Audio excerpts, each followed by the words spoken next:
we go again, guys, harvesting rice, and we are here in Higakit, Philippines.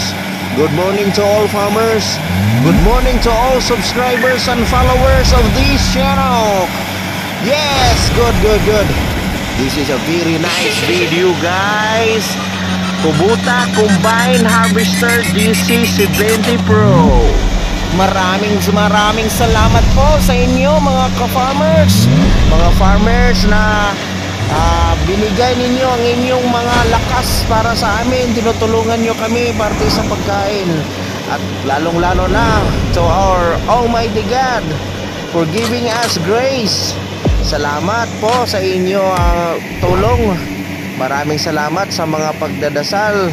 Salamat, shout out sa mga farmers Luzon, Visayas at Mindanao.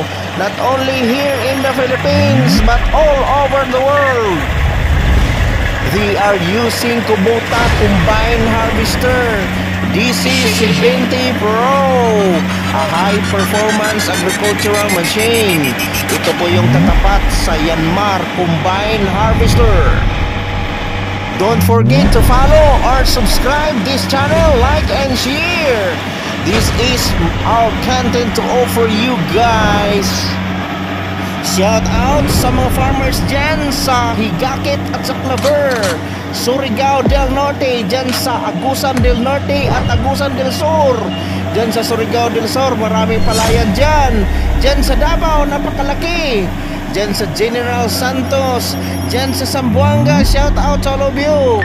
Dyan sa Bukidnon, shout out sa lahat mga farmers. Salamat sa inyong mga hard work.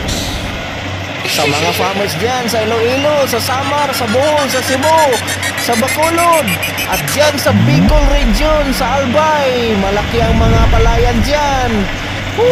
Shout out sa inyo mga ka-farmers dyan, mula sa Bicol Region patungo sa Central, sa National Capital Region. Shout out sa inyong lahat, lalo na sa Central Luzon, sa Mountain Province area, sa Baguio, ang daming palayan dyan, hanggang sa Ilocos Norte.